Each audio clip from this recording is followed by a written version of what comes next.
Хәерле көн. Лайыш районы буйлап сәфәребезне һәм шушы төбәктәге су астында калган татар авылларының нигезләрен барлавыбызны дәвам итәбез.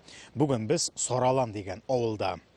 Шунысын ассызыклап әйтеп узасы килә, тапшыру башында ук элеккеге чыганакларда әлеге авыл турында деревня при безымянном озере по левую сторону почтового тракта из города Лаишев в город Спасск дип язганнар. Ягъни ул электән үк исемсез күл янында утырган булган. Һәм шамалагансыздыр инде Саралан шушы инде нигезе сусаклагыч сулары астында калган авыл буларак күченгән булырга тиеш. Әлеге күл кайдан килде икән дигән уйлар борчый торгандыр сезне дә. Менә күченгән булса да авыл халкы ничек тә элеккеге җирләренә охшатып сайларга тырышкан. Күрәсең, яңа яшәү урыннарында. Ә менә аларның күченүләренең барлык нечкәлекләрен бүгенге тапшыруда барларбыз. Киттек. Язылган Саралан, меркезнак белән ул Саралан дип язылган 1602 елгы дип язып куйган төсмие.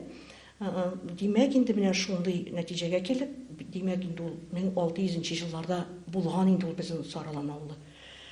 Шунысы кызык, Чуваши дип язып куйганнар анда. Яшәгән кешесен Чуваши.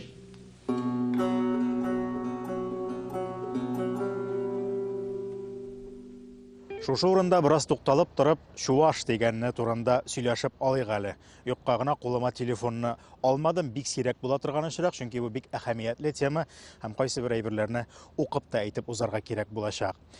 Чуваш дигән сословие бар, җәмәгать. Ягъни бу катламны аңлата, милләтне түгел. Бу елларда, шушы арада инде ул милләт белән сословиене бутау очракларын инде мин әйтмәсәм дә бик яхшы ишетеп белә торгансыздыр. Менә Чуваш дигән вакытта да шуны онытмаска кирәк. 1602-1601 елга караган писсовый кенәгәләрне өйрәнә башласаң, анда дөрестән дә Казан өязенең 73 авылында 802 Чуваша дип язылган хуҗалыгы теркәлгән. Ягъни бу әле 802 кеше генә түгел, 802 хуҗалык дигән сүз. Каян килде икән 17нче гасырларда, 16нчы гасыр ахыры 17нче гасыр башында Иделнең сул ягында татарлар янында яшәүче чувашлар һәм иң кызыгы, менә ул Чуваша дигән әйбер яки ясачная Чуваша дигән әйбер нәкъ менә Йомышлы татарлар янында күренә. Йомышлы татарлар дигән служилый татары дигән катлам бар. Менә шулар янында обязательно татарча әйткәндә шушы Чуваша да күренә башлый бит. Ә булай карасаң, Иделнең ул ягында татарлар янында бары тик Марий волостьлары гына теркәлеп килә һәр вакытта да. Милләт буенча карыйсың икән, анда татардан һәм Марийдан һәм инде күчеп утырган руслардан кала бүтән бер кеше дә юк. Һәм менә тикшерә башласаң, шушы ясачная Чуваша яки Чуваша дигәне уларның ясаклы татарлар дигән мәгънә биргәнен аңлыйбыз. Йомышлы татарлар бар, булар инде казаклар дип әйтик инде, һәм ясаклы татарлар бар. Йомышлы татарлар ясаклыларны Чуваш яки Чуваша дип әйтеп йөртәләр. Һәм менә монда мисал, мәсәлән, Олы Юлга авылын беләсез, Балык бистәсе районындагы авыл бу, татар авылы. Казан өязе. В той же деревне Большой Елге служилой татарин Чуваша Ия Микеев. Оклад его 9 рублей дип язылганнар. Бу 1602 елгы писсовый кенәгәдә теркәлгән әйбер. Ягъни Ия Микеев исемле кеше элек ясаклы татар була һәм ясаклы татар сословиесеннән йомышлы татарларга күчә. Шуңа күрә служилой татарин Чуваша, бывший Чуваша дигән сүз инде бу. Һәм менә шушындый Чуваш дип язулар, алар әле 17нче гасырда гына түгел, 18нче гасырда да очрап килә торган әйберләр. Һәм бу урында инде үземнән дә бераз гына өстәп шуны әйтәсе килә. Әтнә районыннан бит инде тамырларым бөтен яшәешем шунда дигәндәй. Бабай мәрхүм сөйли торган иде. Без Марийга урманга барган вакытта, Марий авыллары аша узган вакытта, безне Марий малайлары капка астыннан карап, Чуваш, җиз таракан дип котыртып кала торганнар иде. Җиз таракан дигәне каян килгәндер белмим. Ләкин без аларга җавап итеп, Марий капка астыннан карый дип кычкыра торган идек. Бу әле Марилар белән татарларның кайсы вакытта менә шул бергәләшеп торган чорлары. Ягъни бу вакытта да Әтнә районында анда инде күрше тирәләрне карасан да Марий белән татардан башка, инде теге Марий шиге булгач, бүтән бернинди халыкны эзләп табып булмый. 100 чакрым радиусны эзли башласаң да, менә шунда да Марилар да әле хәтта татарларга кайсы вакытта Чуваш дип эндәшәләр. Бу инде менә шул ясаклы татарлардан килгән әйберләр. Тарих сөйләгәндә балачак хатирәләренә таяну әллә ни фәнни алым түгелен. Әмма ни хәл итим? Бармак белән төртеп күрсәтергә бабай мәрхүм үзеннән соң кул язма көндәлек калдырмаган бит. Ә менә Сараланның ул яктан бәхете бар. Хәйруллин Әсәд абый авылның 50-60 еллардагы көндәлек тормышын тәфсилләп язып барган. Беләсеңме, көндәлекләрдә авылның үсеп утырганына ул тукталмаган бик. Авыр ул бит инде бик нык авырган, әнә больницаларда яткан, ләкин агач ташу бик авыр булган. Менә халыкка әйткәннәр, менә сиңа бирәбез, алып мен, ләкин менә безнең шушы авыл турысында Иделнең яры бик биек. Халык әйткәннәр халыкка, менә алып мен, пожалуйста, сиңа ни бар? Агач бар, агач бирәбез, тактасында яр. Битен, ләкин аны кеше алып менә алмаган. Сыерлар үгезләрен җигеп алып менгәннәр. Тракторлар юк. Бит менә урман кисү ул шул кадәр кытышкыч авыр хезмәт булган инде ул. Аны танклар, теге хәрби танкларны файдаланганнар. Менә шул танклар агачны алып менә торган булганнар. Ләкин бу халык өчен түгел, аны алып киткәннәр ул агачны. Халыкка бик авыр хезмәт булган ул менә урман кисү. Урман кисүен кискәннәр алып менә авыр булган ярдан. Ничегрәк кабул итте авыл халкы, җыелышлармы? Кабул итте, җыелышлар. Акчага кызыктырдылар инде. Ул вакытта күп акчамы, күпме акча бирделәр сезгә? Күп акча ул вакытта без бит колхозник бер тиен акча алмый ул эшләгәнне. Аны торыйда дин гына күрәләр. Сызык эшкә чыккан, бер сызык эшкә чыкмаган. Сыздық жоқ. Шул ақшаға қызықтылар енді де, бәрбір көшесін де дештәтесің. Сізге көп ақша төләділер көшкен үшін, компенсация деп әйтегенде, яқынша? Түрлі кішіге түрлі шәйі, историкасын енді. Тұрмыш күн көріші. Жаңа жұртларға, енді дәу жұртларға көбірек берділер аны. Көп ақшайы, бек көп ақшайы ол вақытта. Шунысы сәйер, шактый вакыт узгангамы, әллә холыклары шундый булгангамы, хәтта авыллар күченүне үз күзләре белән күргән кешеләр дә хәзер аны гадәти бер вакыйга итеп сөйлиләр. Әмма бик авыр чакларда шактый булган бит. Бу бит беләсеңме, 52 елда моның карары чыга, 53 елда авылны күчереп битергә дигән карар чыгыла. Ул вакытта каршы барып булмый бер нәрсәгә дә. Һәм райком җибәрә, райком бит ул безнең авылның халкының тормышы турында белсә дә, белмәскә тырыша, анарга тизрәк вакытны үткәреп, тизрәк бу эшне эшләп бетергә кирәк. Бик авыр менә сугыштан соңгы авыл. Игътибар иткәнсездер, бу безнең нигә 200-дән артык кеше сугыштан әйләнеп кайтмаган, 360 хуҗалык булган менә шушы вакытта авыл күчкәнче безнең авылда. Бу хуҗалыкларның күбесе ине сүткәч, җыеп алырлык булмаган йортлар. Чөнки иске йортлар ирләрсез калган авылны ничек итеп күчерергә кирәк.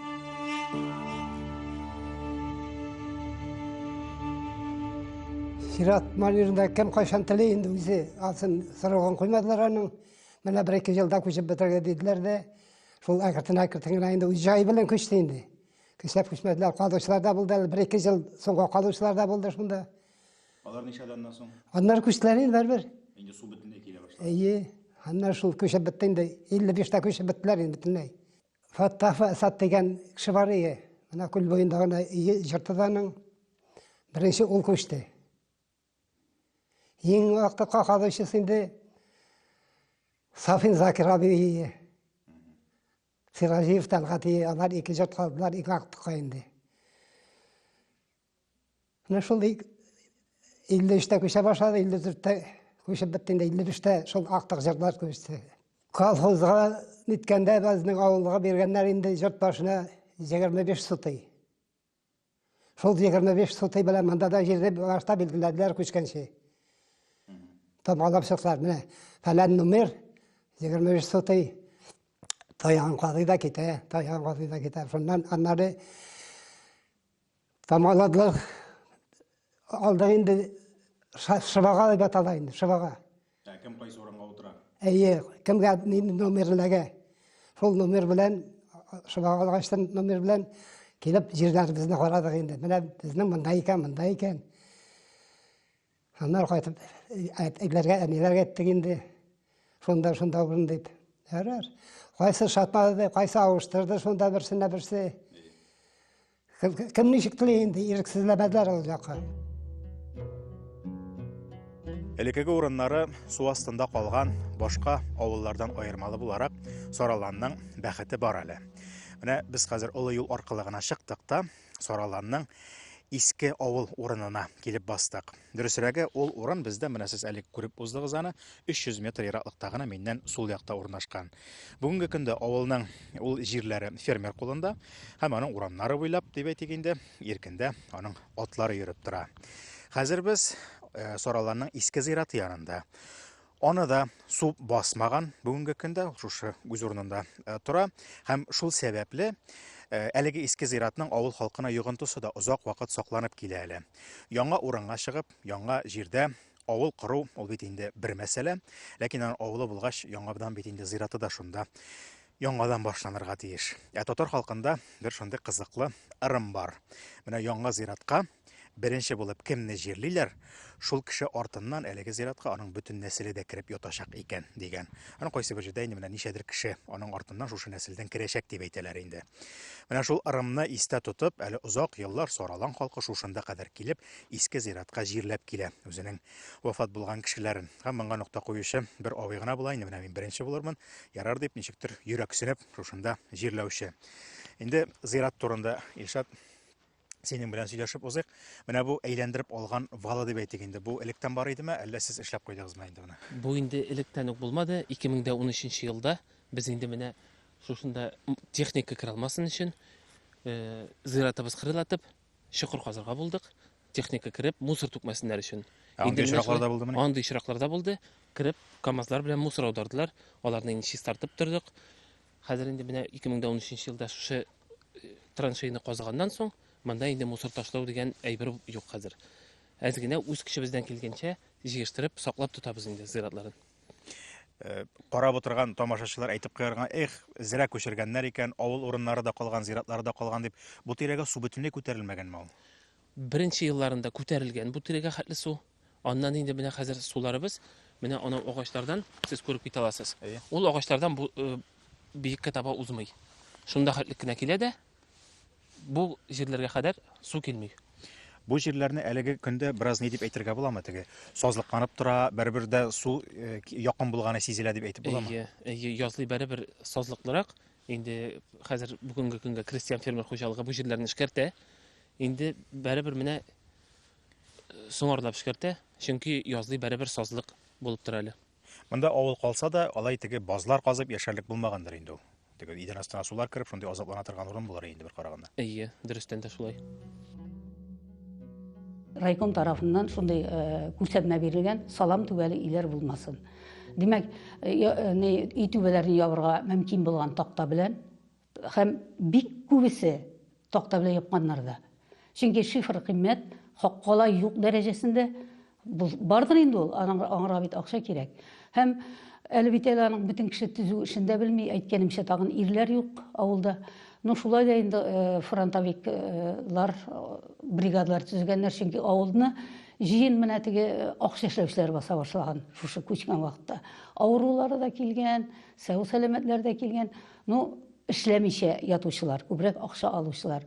Шуннан соң аларның кайберләрен куып җибәргәннәр һәм үзебездә бригадалар оештырылган. Алар менә шул түбәләрне япканнар. Ләкин ярар ул үй түбәсен япмады ди. Сарай түбәсен, абзар түбәсен барбер салам белән япрага килгән. Ул чорның рухын күзаллау өчен кабат Әсәд абый көндәлегенә күз салыйк. 1956 елның мартында ат дагалатканы, болыннан кайтып бетмәгән 20 кибән пишән барлыгы, билетен тотар өчен чыбык җыя башлаганын теркәп куйган ул. Шулар арасында бер дә таныш булмаган эш керәшкә бару, керәш дип белеп таш төяп кайтуда язылган. Булган теге ягында җар бар икән, җар. Менә шунда керәш дигән таш уйсадыр инде. Избис дип әйтеп соңыннан агарта торган инде. Аның белән пишләрне агарталар иде. Әүвәле пиш инде авылдагы. Менә шуның пишләрне агарталар иде. кім бағанасын да ағартып қояды, моторлық қайсын шында. Анда сол кірәші де бола, ташы да бола, алар бірге ешқан енді. Аның кірәшін сайлап ағаларсан енді білген кіші. Білмеген ана сол таш деп қойта. Ана шонда кеш біліп болмай міне бұл әйбірні. Біліп бола енді біліп болуында. Ну, ойламағанларда да енді алар. Бұл март айында барған бұла. Март айында баралар. Март айында баралар. Неше март айында баралар, ол тегі қорасынан шыққанын күтәлер ме? Қорасынан шыққанын күтәлер. Ол бейт қырашта енді. Мінерге де керек, анары итерге де керек. Ана сол кірәш білән енді де ташында айырға да керек. Кірәш емшағырақ бұл айында да. Ташы қаты деп бұл айында. Біздің ауыл, иске ауыл деп әйтіп енді мен. Ол иске ауыл бет енді біздің шундай яқшы орында орнашқан болған, олай бет. Онда Мишаның тігі яғы ауыллары да, Каманың тігі яғы ауыллары да, Иділінің тігі яғындағы ауыллары да, барысы да біздің ауыл арқылы өткенлер. Hem hatta mine kış yetken iken sürdekçiler деген söz. Mine bu söz men şu halk tarafından işittim gene özümde. Filolog bulsam da bu sözler şaşkınım yok idi. Sürdekçiler nişegen aralar kış günü tirlikler koğanlar şehirge. Anı bitinde maşinalar yok ulaşta teyip alıp kaytıp bulmuyor bit. Mine bu da bizim için bir yangalık şekilde. Mesela Spas rayonundan sıyırlar alıp gitkenler bizning ауыл арқылы. Алар bizde қонғаннар Сараланға барып жетсек, ялы итіреді деп, оның айрым кішілері болған, айрым кішілер сүрдекшілерін күтіп тұрғанlar. Міне алар бір тірлікlerini ябыр үшін урын әзірлегенler, пішен de әзірлегенler. Білмеймін, ансына ақша төленген мідір, жоқ мыдыр енді айта алмайым. Бәлки бергенler de бұшылығына болмағандар ол. Hem міне, хәтта Иділінің тегі яғынан сарықлар қоғанlar, міне шондай хәлләр болған. Нәрсе деп әйтик, демек Сәудәдә ите алганнар деген сүз инде төрле хайваннар белән дә. Җәмәгать үзегез беләсез, хәтта бик төс һәм өр-яңа авылларда да без менә шушындый элеккерәк, искерәк дигән йортларны эзләп табабыз инде. Ничек итсәк итәбез. Шуңа күрә авыл халкы гаеп итә күрмәсен. Ни өчен дисәгез, менә бер 10-15 елдан бу йортлар калмаячак бит. Алар урынына менә шушындыйлары киләчәк. Бу инде яңа чор, яңа заман Жауһарлары булып киләсе буыннарга тапшырылар дип уйлыйм. Ә менә мондыйлары җайлап кына я сүтелеп бетәчәк, я җимерелеп төшәчәк инде хуҗасыз калганнары булса. Менә андый йортлар шушы ук Әсәт абыйның көндөлекләре кебек бит алар, дуслар. Язган вакытта, менә хәзер күреп торган вакытта, әйдә ярар инде бер иске дәфтәрдер, нәрсә генә язмагандыр, көн саен нәрсәдер тутырып барган, башына нәрсә килгән, шуны язган дип тә карарга мөмкин. Ә менә бер 50-60 ел узганнан соң аларны бит алып укып карый башласаң, ул чорның бөтен көн күреше шуның кадәр тәфсилләп һәм тәмле итеп язылган. Һәрбер юлында нәрсәдә булса табырга була. Һәм шулык менә Әсәт абыйның көндәлегендә бик кызыклы җөмлә язылган. Без 4 кешегә бер ат чалдык ди, һәм нинди 4 кеше икәнен санап уза, һәм менә шул теге ат өлешенә кергән бер кеше Хайвахит үзе була. Менә бит Хайвахитның да язмышы шушы Саралан авылы белән бәйле икәнлеген дә белеп узабыз әлеге көндәлектән.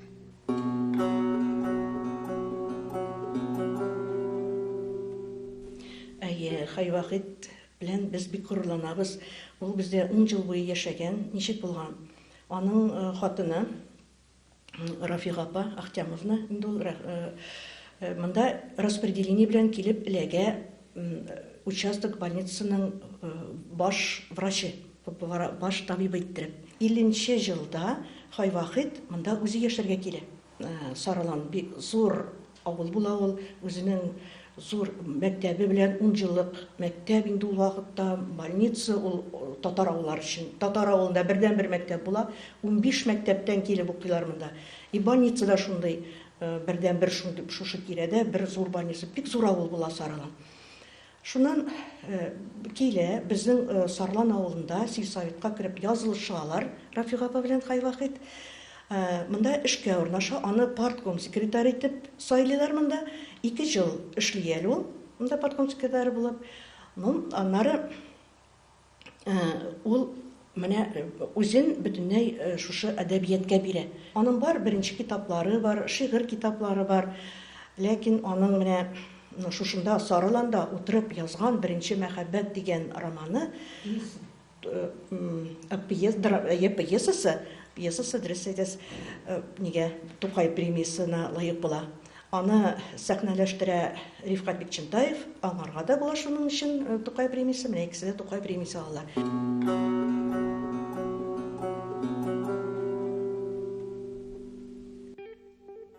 Хәзерге көндә менә шулай авылларны, меңләгән халыкны күчерү, сусаклагычлар төзү файдага булганмы дигән сорауга җавап эзләүдән мәгънә юк.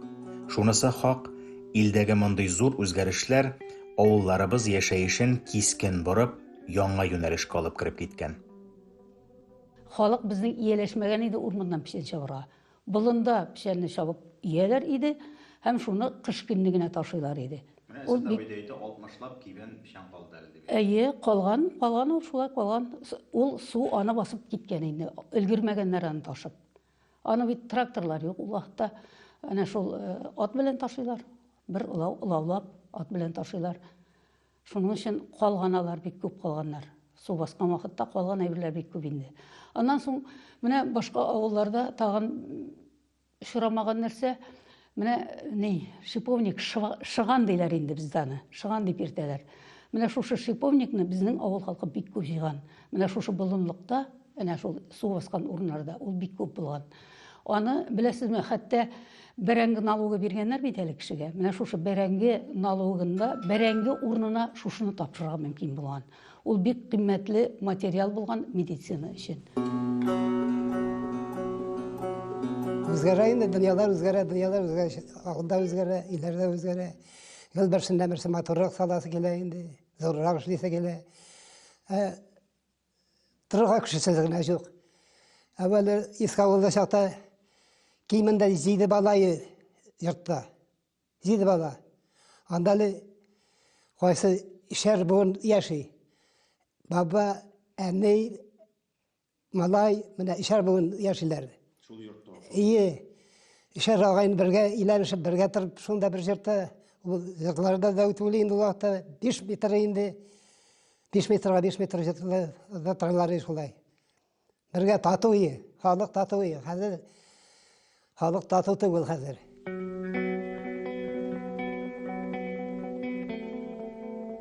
Безнең халык шәһри Булгарны гомердән менә мин кичкенә вакытта да әниләр барып, шунда шәһри Булгарга барып, Коръән укыталар, сарыклар суеп, шунда аш үткәреп кайту чираклары була иде. Вот, димәк, аралашып яшәгән. Чөнки ул вакытта хәзер генә ул шәһри Булгарга бару безгә авырлашты. Ул вакытта мишә бик тар гына булган. Шуннан чыкканнар камада бит инде әллә ни киң булмаган. Менә шушы су саклагыч безнең юлларны туктатты. Менә су саклагыч төзегәнче безнең әнә шул болынга баручылар әйтәләр иде. Йөзеп кенә чыгабыз теге якка дип. Хәзерге Каматамага районына инде. Шәһри Болгар дип әйтәсез, ул филолог буларак сезнең әйтүегезме әллә? Юк, безнең авылдан шәһри Болгар дип йөриләр иде. Һәрвакыт ул Болгар менә бу теге безнең нибез инде тарихи ватаныбыз дигәндәй. Шәһри Болгар дип йөриләр. Бөтен халык аны шәһри Болгар дип атады. Шәһри Болгарга барабыз дип әйтәләр иде. Менә мин әниләрне хәтерлим. Әйдәге шунда барып Коръән укытып кайтыйк. Анда үзендә саталар икән дә дип шулай. Яки үзләре алып баралар иде, менә моннан сарыклар диләр. Хайваннар. Нәрсә белән бәйле икән шундый урын, ул шундый Изге урын дип аны бәйлиләр иде. Шәһри Булгарны изгегә санап.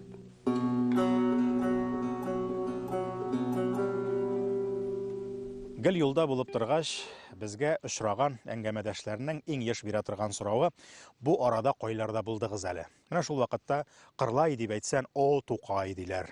Менә Чуаш ягына чыккан идек, анда Шыгырданда булдык дисән, о анда Итчеләр, татар эшмәкәрләре данлыклы авыл диләр. Самары төбәгендә Гали авылында булдык дисән, о авыллары белән яшелчә үстерәләр, беләбез диләр. Ә менә шул вакытта Саралан дип әйтсәк, кайда ул дип сорарлар әлбәттә. Дөрестән дә алай даны еракларга таралган, ниндидер зур, бик тирән тарихы булган авылда түгел кебек. Ләкин бу беренче карашка гына шулай. Төптәнрәк уйлый башласаң һәм тарихын барлый башласаң, 20нче елларны алабыз икән. Татарстанга радио алгычлар куюның тарихының башы да шушында Шамил Усманов белән бәйле. 50-нче елларны алабыз икән, Куйбышев сусаклагычы төзелгән чор һәм татар авылларының инде күбесенең күченгән вакытлары тарихы да шушы авыл белән бәйле. 60-нчы елларны алабыз икән инде безнең драматургиянең инде классигі булган Хайвахитның да язмышы шушы авыл белән бәйләнгән булып чыкты һәм аның бик матур әсәрләре дә шушында вакытта язылган. Шуңа күрә безнең өчен авылларның да, тарихның да олысы яки кешесе юк. Иң мөһиме, бүген менә безнең әңгәмәдәшләребез шикелле һәм инде Әсәт абый шикелле ул тарихның барлап торучы кешеләре, саклап торучы, андый кызыксынган өйрәнүчеләре генә булсын. Әлегә менә шулар, киләсе очрашуларга кадәр сау булып торыгыз.